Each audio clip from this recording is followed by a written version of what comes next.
The crystal chandelier in the Chen penthouse cast prismatic light across Victoria's face as she stood before floor-to-ceiling windows, 40 stories above Manhattan.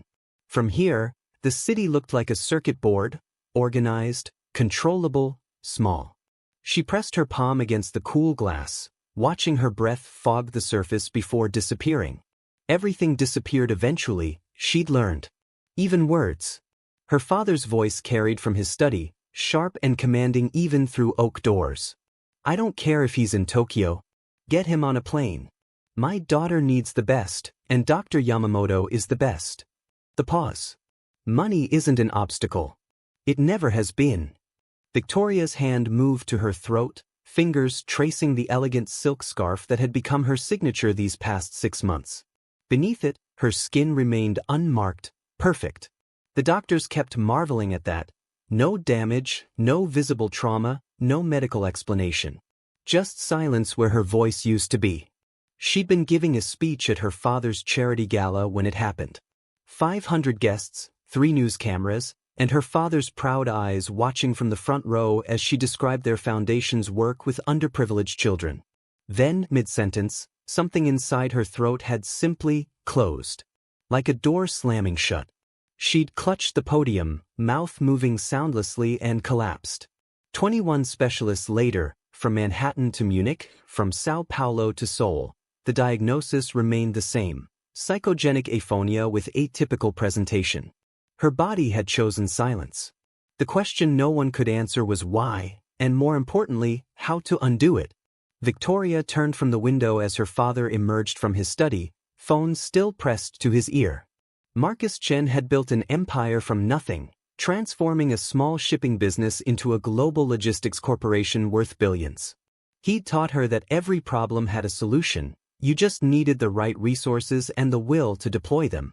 But standing there in his designer suit, silver threading through his dark hair, he looked like what he truly was: a desperate father who discovered the one thing his money couldn't buy. Across town, Maya Rodriguez pushed through the employee entrance of the Aperture Cafe at 5:47 a.m., 13 minutes before her shift started. She was always early. Early meant invisible, and invisible meant safe. The cafe occupied a converted warehouse in Brooklyn, all exposed brick and industrial lighting, catering to the creative class who could afford $7 lattes and artisanal everything. Maya moved through the space with practiced efficiency, tying her apron, checking inventory, brewing the first pot of the day. The familiar ritual quieted the noise in her head. "Morning, Maya."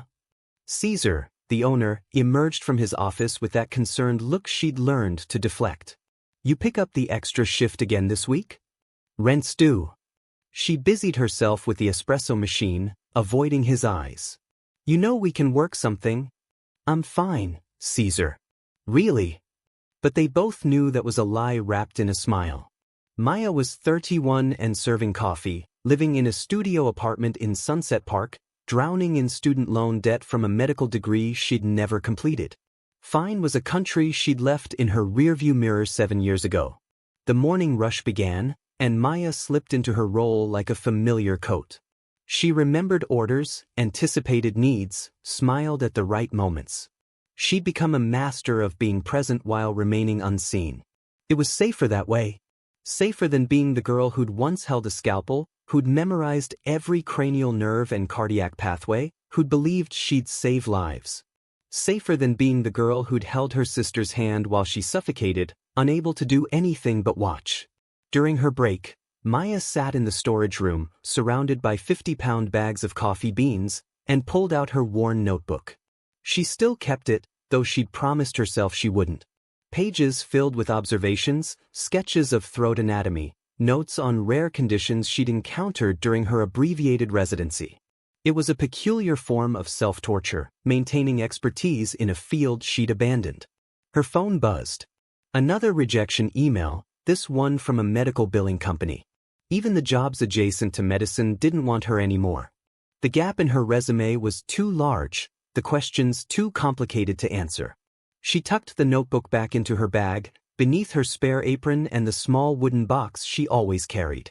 Inside that box was the only remaining piece of her sister Sophia, a child's drawing of 2 girls holding hands, one labeled Maya the doctor, and one labeled, Sophia the singer. Sophia had drawn it 3 weeks before the tumor in her throat had stolen her voice, then her breath, then her life. Maya had been a second-year resident, specializing in ENT. She'd recognized the symptoms, pushed for the right tests, begged the attending physicians to move faster. But hospital bureaucracy and insurance authorization didn't care about her desperation. By the time Sophia got treatment, it was too late. She'd left the hospital that night and never returned. What was the point of medical knowledge if it couldn't save the one person who mattered most? That evening, as Maya was closing the cafe, her phone rang with an unknown number. She almost didn't answer. Unknown numbers were usually debt collectors, but something made her pick up. Is this Maya Rodriguez? A woman's voice, crisp and professional. Yes. My name is Grace. I'm calling on behalf of the Chen family. We understand you have medical training in otolaryngology. Maya's blood went cold. I'm not. I don't practice anymore. Who gave you this number? Your former professor, Dr. Reeves. He suggested you might be able to help with a unique case. The pay would be substantial. Just a consultation. I'm a waitress, Maya said flatly. Your information is outdated. Ms. Rodriguez, Marcus Chen's daughter, has lost her voice. 21 specialists have failed to help her. Dr. Reeves believes you have expertise in a particular area that might be relevant. He's asking you to try. Just once. For Sophia. Maya's hand shook. Dr. Reeves had been her mentor, the only one who knew the full story of why she'd left. He'd been at Sophia's funeral. And he'd just weaponized her grief. I can't, she whispered. One consultation. Tomorrow at noon. The Aperture Cafe. They requested somewhere Ms. Chen would feel comfortable. Please, Ms. Rodriguez. You're our last hope.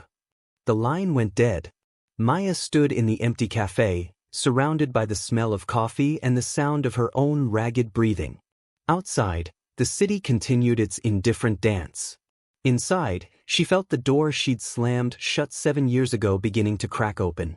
Do you think Maya will take the meeting?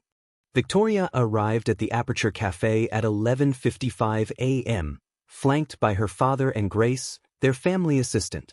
She'd insisted on somewhere public, somewhere that didn't feel like another sterile medical office with pitying looks and expensive disappointment. The cafe was quieter than Maya expected when she saw them enter. Marcus Chen commanded attention without trying. The way he moved, the cut of his suit, the subtle deference of the room. But it was Victoria who stopped Maya's breath. She'd seen photos during her frantic late-night research. But pictures hadn't captured the way Victoria held herself, as if she were made of porcelain and knew it. Or the exhaustion behind her carefully applied makeup. Or the way her hand kept moving to her throat in a gesture Maya recognized from her own mirror, checking to make sure you're still real, still whole. Their eyes met across the cafe, and something wordless passed between them. Recognition, perhaps. Or the particular solidarity of women carrying invisible wounds. Ms. Rodriguez. Marcus approached, hand extended. Thank you for meeting us. I understand you're reluctant, but I hope you'll hear us out. Maya nodded, professional mask in place. I'll listen. But I want to be clear, I'm not qualified to treat your daughter. I didn't complete my residency. Dr. Reeves explained. Marcus gestured toward a private corner booth Caesar had prepared. He also said you were the most talented resident he'd supervised in 20 years. That you had an almost supernatural ability to diagnose vocal cord disorders. Past tense. Like everything else in Maya's life. They settled into the booth, and Victoria pulled out a tablet, opening a notes app. She typed quickly, then turned it toward Maya. Thank you for coming. I know this is uncomfortable. Maya felt something crack in her chest. Victoria's digital voice was courteous but impersonal, like speaking through a pane of glass. She'd lived that way herself for 7 years. Tell me what happened, Maya said, surprising herself with the steadiness in her voice. From the beginning. For the next 20 minutes, Marcus and Grace explained while Victoria typed supplementary details. The gala. The collapse. The parade of specialists. The MRIs, the scopes, the medications, the therapies. All the clinical language Maya knew too well. But she was watching Victoria's face, not listening to the medical history. Watching the micro-expressions that accompanied each typed word. The way Victoria's jaw tightened when her father mentioned the psychiatrist who'd suggested it was all in her head. The flash of something, anger? Fear. When he described the experimental treatments they'd considered. Maya knew that look. She'd seen it in her sister's eyes. The terrible awareness that your body has betrayed you, and everyone is making decisions about it except you. May I? Maya gestured toward Victoria's throat. Victoria hesitated, then nodded, unwrapping the silk scarf. The cafe noise faded as Maya slipped into the headspace she'd sworn she'd never enter again. She wasn't touching Victoria yet, just observing. The symmetry of her neck. The way she breathed, shallow, controlled. The tiny flutter of muscle when she attempted to speak. Do you dream in voices? Maya asked. Victoria blinked, surprised. She typed, yes. I can still hear myself there. Do you sing in the shower, even though no sound comes out? How did you know? Maya smiled sadly. Because you haven't lost your voice. You've locked it away. There's a difference. Marcus leaned forward. 21 doctors have examined her. They all say there's no physical cause. They're right, Maya said. But they're also wrong. She opened her bag and pulled out her notebook, flipping to a page filled with sketches and annotations. Her hands were shaking, but she pressed on. There's a condition called selective laryngeal dystonia. It's not psychological, but it's not purely physical either. The brain and the vocal cords engage in a feedback loop. Trauma or extreme stress creates a neurological pathway that associates phonation with danger. The body protects you by shutting down the mechanism. It's rare. I've only seen it twice. Once in a textbook. Once in her sister. But all the specialists, Grace began. Missed it because they were looking for damage, not protection, Maya interrupted. Standard tests wouldn't catch it. You'd need specific provocative testing, and even then, it requires someone who knows exactly what they're looking for. Victoria was staring at her with an intensity that made Maya's skin prickle. She typed, "You've seen this before." Not a question. A recognition. Maya met her eyes, and 7 years of armor cracked completely. My sister. She had a tumor, but before we found it, this happened. The dystonia was her body's first warning sign that something was wrong. By the time we figured it out, it was too late. The silence that followed was cathedral deep. Could that be what's happening to Victoria? Marcus's voice had lost its commanding edge. Now he just sounded like a terrified father. I don't know, Maya admitted. It could be purely stress-induced. Or there could be something else, something small that the other doctors overlooked because they weren't considering this pathway. Victoria typed rapidly. Can you help me? Maya looked at this young woman she'd known for 30 minutes. This stranger who somehow felt like looking in a mirror. She thought about Sophia's drawing in the wooden box. About Dr. Reeves's faith in her. About 7 years of running from the only thing she'd ever been good at. I don't have hospital privileges, Maya said carefully. I can't order tests or prescribe treatment. I'm a waitress who once memorized a lot of medical textbooks. But you know what you're looking for, Victoria typed. And you care. That's more than 21 specialists gave me. Marcus placed a hand on his daughter's shoulder. Name your price, Ms. Rodriguez. Whatever it takes. I'll provide access to any facility, any equipment, any specialist you need as backup. Just please, try. Maya looked down at her notebook, at 7 years of accumulated knowledge she'd tried to bury. At the sketches of vocal anatomy she'd drawn during slow shifts, the articles she'd still read obsessively, the expertise she'd maintained like a garden she'd never visit again. She thought about Sophia saying Maya the doctor in that sing-song voice, so certain of who her big sister would become. One condition, Maya heard herself say, Victoria is in charge. Not you, Mr. Chen. Not the specialists. She decides what happens to her body. Victoria's eyes filled with tears. She nodded. Then let's find your voice, Maya said. Both of us. But did you feel that moment? Hit that like button if this gave you chills. Drop a comment. What do you think Maya will discover? And subscribe so you don't miss what happens next. Maya spent the next 3 days questioning every decision that had led her to this moment. She'd agreed to meet Victoria at Manhattan Presbyterian, the private hospital where Marcus had arranged unprecedented access. But walking through those antiseptic corridors felt like stepping into a nightmare she'd barely escaped. The smell alone, that particular cocktail of disinfectant and desperation, made her nauseous. Dr. Patterson, the attending ENT specialist, greeted her with barely concealed disdain. "Ms. Rodriguez, I understand you'll be consulting on Ms. Chen's case." The air quotes were audible. "I'm just another set of eyes," Maya said, keeping her voice neutral. "A set of eyes that didn't complete residency." Patterson smiled tightly. "Mr. Chen is grieving and willing to try anything. I trust you won't take advantage of that desperation." Maya felt the old shame rise up, hot and familiar. "I'm here because Dr. Reeves thought I could help." "Yes, well, Harold always did have a soft spot for lost causes." Patterson handed her a tablet. "Here's our complete workup. Perhaps you'll see something 21 board-certified specialists missed." The dismissal stung, but Maya had expected it. In the medical hierarchy, she was a ghost, someone who'd walked away from the castle and now dared to return through the servants' entrance. Victoria was waiting in a private examination room, and the relief on her face when Maya entered was almost painful to witness. "Thank you for coming," she typed. "I wasn't sure you would." "I almost didn't," Maya admitted. "This place, it brings back memories." "Bad ones?" "The worst." Maya sat down, putting distance between herself and the medical equipment.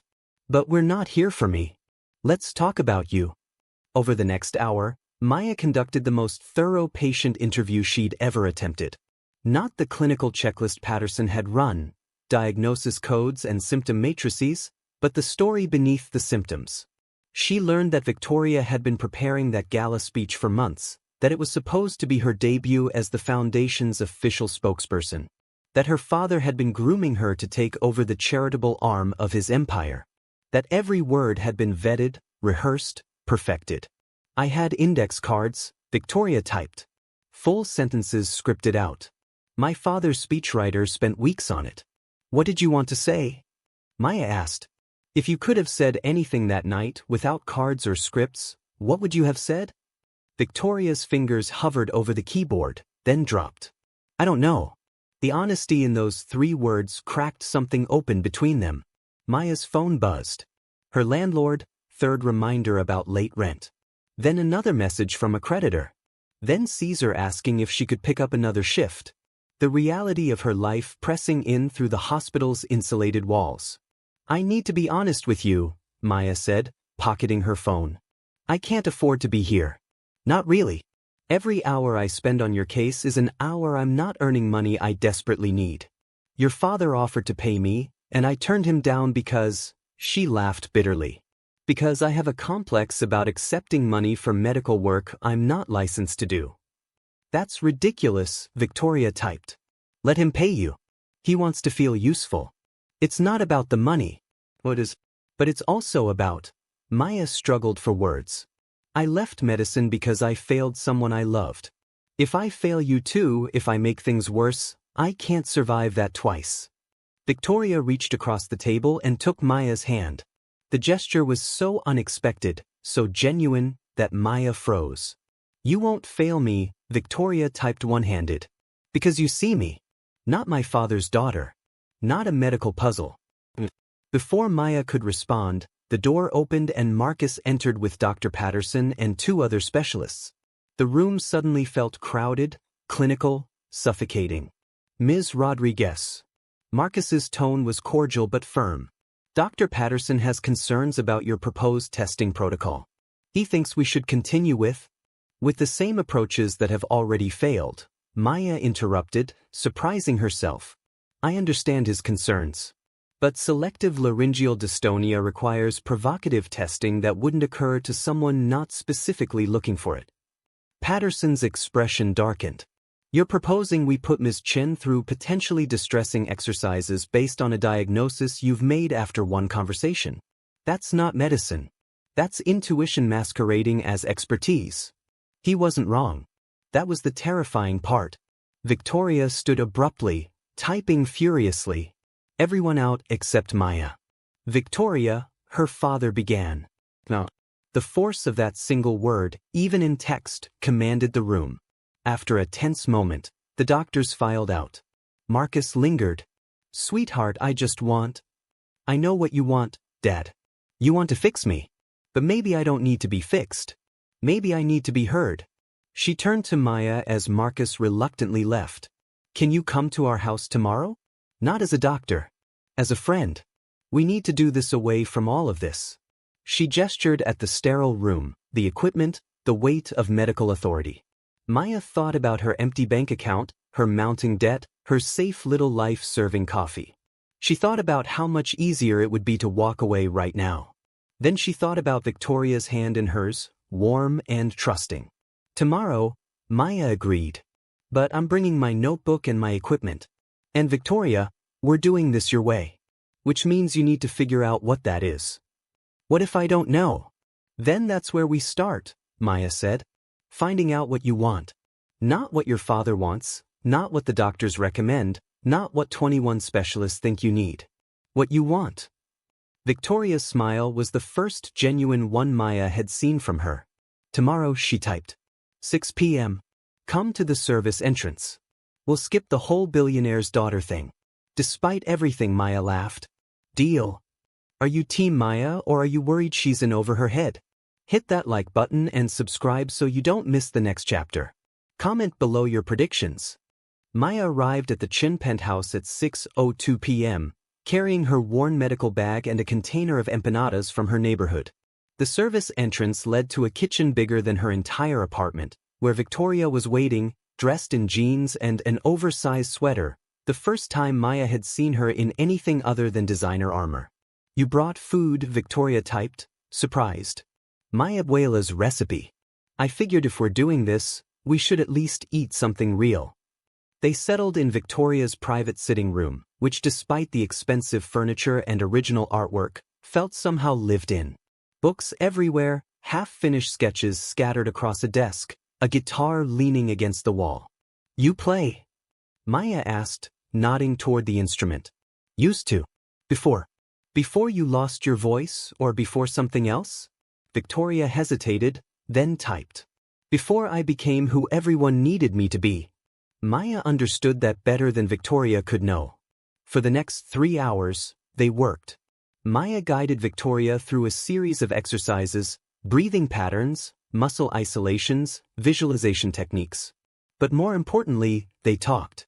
Or rather, Victoria typed and Maya asked questions that had nothing to do with medicine. What was your favorite subject in school? What do you do at 3 a.m. when you can't sleep? If you could wake up tomorrow as anyone else, who would it be?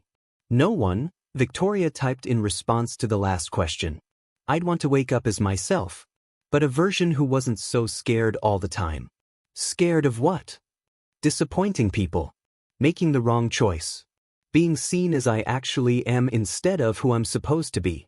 Maya sat back, studying her. Can I tell you something? You're going to hate it. Victoria nodded warily. I think your body knew exactly what it was doing when it shut down your voice. I think it was protecting you from saying something you couldn't take back. You mean at the gala? Maybe. Or maybe just in general. You've been scripted your whole life, Victoria. Every word vetted, every response calculated. At some point, your body said, enough, and gave you a reason to stop performing. Tears spilled down Victoria's cheeks. She typed, I was going to tell him that night. Before the speech. I was going to tell my father I didn't want to run the foundation. That I wanted to study art, maybe teach. That I've been miserable for years but too grateful and guilty to say it out loud. What happened? I saw his face. How proud he was. How much it meant to him that I was taking over his legacy. And I couldn't do it. I walked up to that podium hating myself, and then... Your body did it for you, Maya finished softly. Victoria nodded, shoulders shaking with silent sobs. Maya moved to sit beside her on the couch, pulling her into an embrace. They stayed like that for a long moment, two women holding the wreckage of each other's dreams. I have to tell you something too, Maya said finally. About Sophia. Victoria pulled back, wiping her eyes, waiting. She died because I insisted on a treatment I wasn't qualified to recommend. I was a second-year resident, but I'd read about an experimental therapy.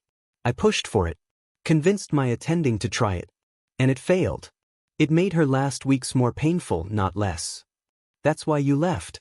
I left because I was arrogant enough to think my love for her made me special, that I could will her into survival through sheer determination and medical knowledge. But medicine doesn't work like that. Bodies don't work like that. Sometimes you can do everything right and still lose. But you tried, Victoria typed fiercely. You fought for her. And made her suffer more in the process. Did she tell you that? That she regretted it? Maya shook her head. She thanked me. At the very end. She said she was glad I never gave up on her. Then maybe you should listen to her, Victoria typed. Maybe Sophia knew something you're still learning. They sat in silence, the city lights twinkling through the windows like terrestrial stars. I have an idea, Maya said eventually. It's unconventional. Patterson would have a stroke if he knew. But I think it might work. Tell me. I think we should stop trying to make you speak. For now. Instead, I want to help you develop every other way of communicating. Sign language. Expression. Movement. I want you to learn your body's language before we ask it to produce voice again. That's the opposite of treatment. Maybe. Or maybe it's the only treatment that matters. Your body is trying to tell you something, Victoria. I think we should listen before we try to override it. Victoria stared at her for a long moment, then started typing rapidly. Everyone else has been trying to fix me. My father. The doctors. Even the therapists. They want me to work through whatever trauma is holding me back. But you're the first person who's suggested maybe there's wisdom in what my body is doing. I learned that the hard way, Maya said. After Sophia died, I couldn't enter a hospital without having panic attacks.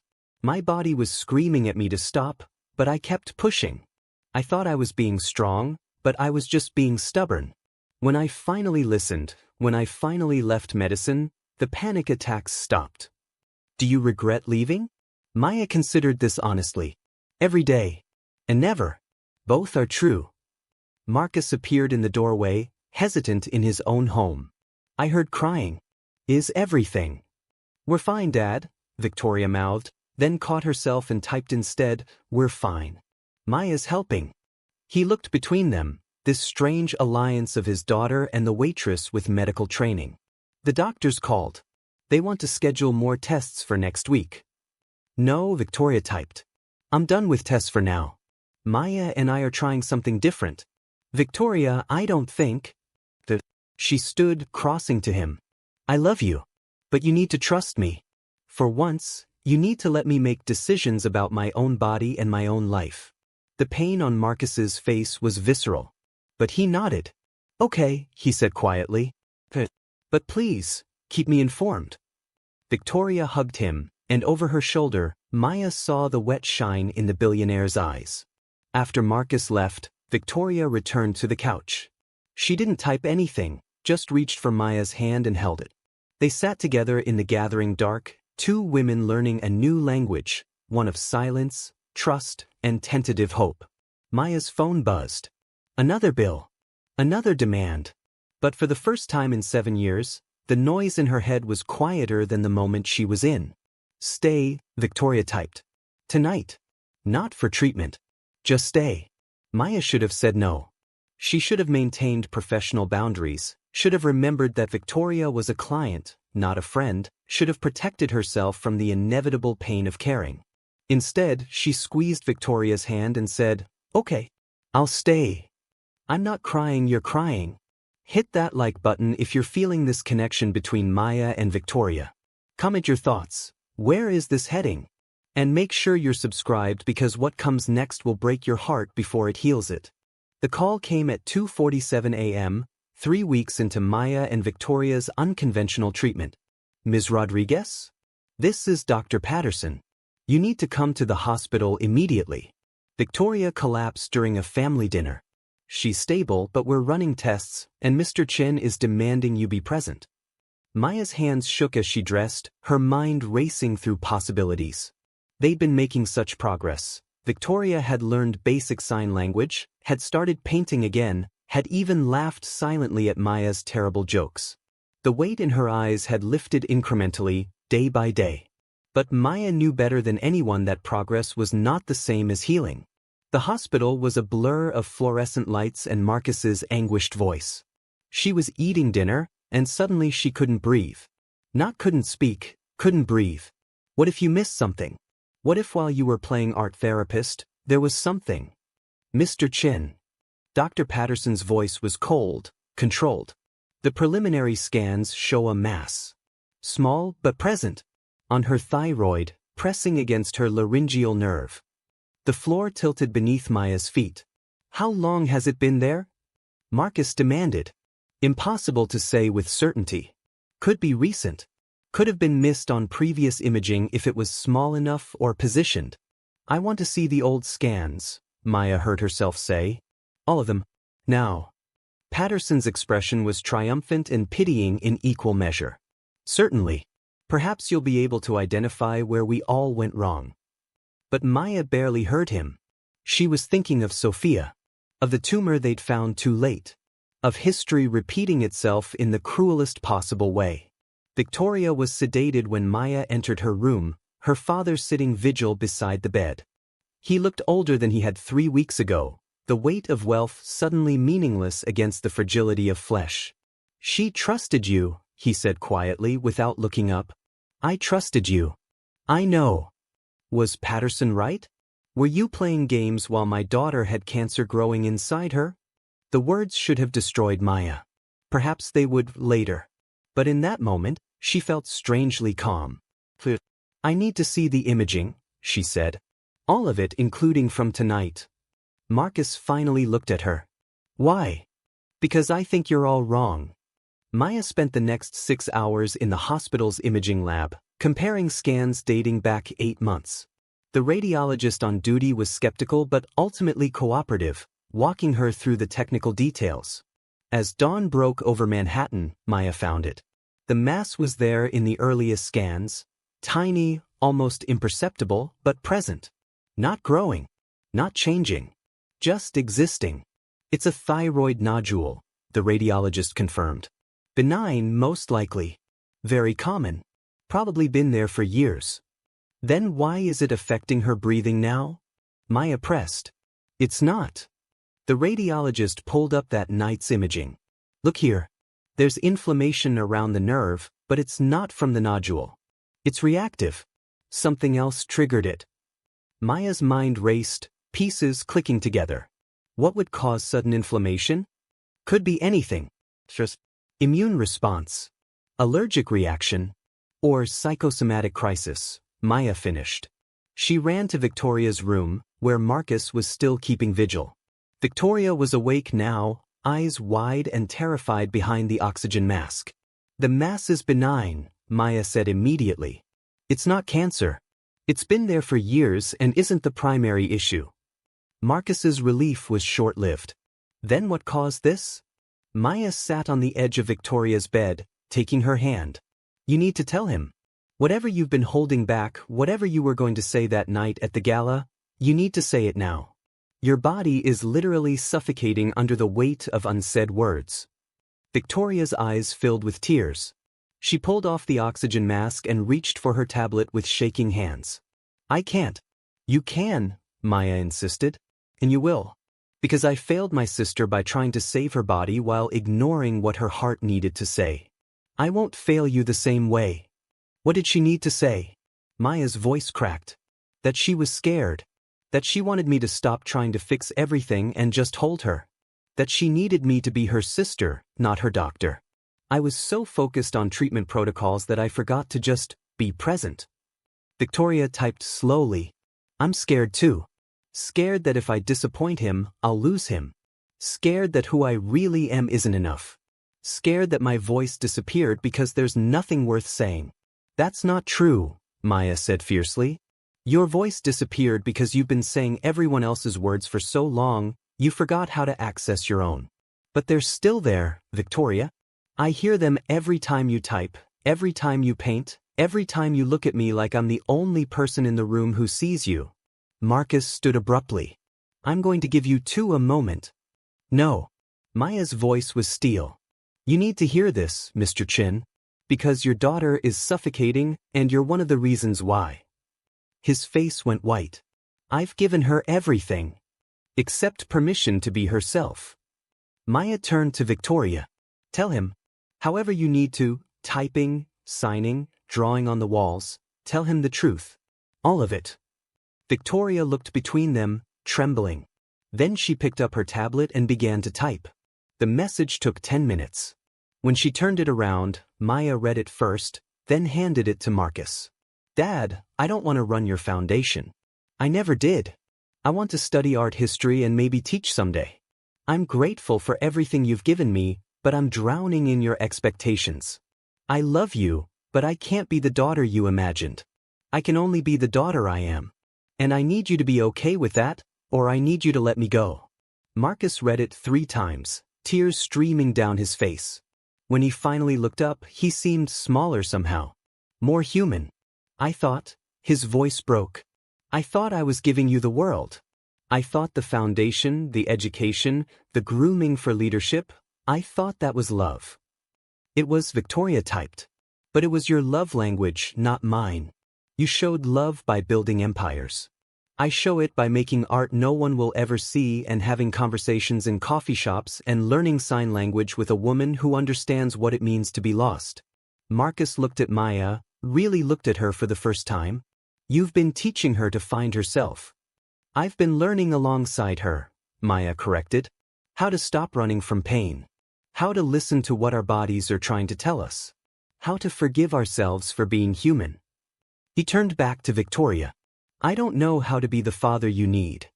Then learn, Victoria typed. The same way I'm learning to be the daughter I am. Marcus pulled his daughter into an embrace, both of them crying. Over Victoria's shoulder he mouthed, "Thank you," to Maya. But Maya shook her head. She hadn't saved Victoria. She just helped her save herself. 6 months later, Maya pushed open the door to the Aperture Cafe, her medical bag over one shoulder. She'd returned to school, re-entering residency part-time while working shifts at the cafe. Dr. Reeves had made calls, pulled strings, advocated fiercely for her second chance. Victoria was waiting at their usual table, a sketchbook open in front of her. When she saw Maya, she smiled. "Hello," Victoria said aloud. Soft, raspy, imperfect, but real. Maya's eyes filled with tears. "Hello yourself." "It's getting easier," Victoria continued, each word deliberate. "Dr. Patterson says another few months of therapy and I'll be perfect." Maya supplied gently. "I was going to say, myself." Victoria closed her sketchbook, revealing a sketch of 2 women sitting in a cafe, laughing. One labeled Maya the doctor, and one labeled Victoria the artist. Maya recognized the echo of Sophia's drawing, transformed. "May I keep this? I made it for you." Victoria's smile was luminous. "I enrolled at NYU. Art history. My father is adjusting." "And you?" "Terrified. Excited. Free." Victoria paused, then added with careful pronunciation, "Because of you." "No," Maya said firmly. "Because of us. Because we pulled each other out." They ordered coffee, talking about everything and nothing, Victoria's classes, Maya's return to medicine, the small revolutions of their reconstructed lives. The cafe hummed around them, indifferent and perfect. Maya thought about the wooden box in her bag, with Sophia's drawing tucked inside. She'd added Victoria's sketch to it this morning, 2 pieces of the same story. Sisters in healing, in voice, in the brave work of becoming. Outside, the city pulsed with its usual chaos. Inside, 2 women who'd lost their voices in different ways sat together, speaking in the language they'd invented, 1 part medicine, 1 part art, 1 part the messy, miraculous truth of being seen and choosing to stay. But if this story touched your heart, please hit that like button and share it with someone who needs to hear it. Comment below about a time you found your voice or helped someone find theirs. I read every single one. And subscribe to this channel because stories like this remind us why we're all here. To connect, to heal, to be human together. Thank you for going on this journey with Maya and Victoria. Until next time, keep finding your voice.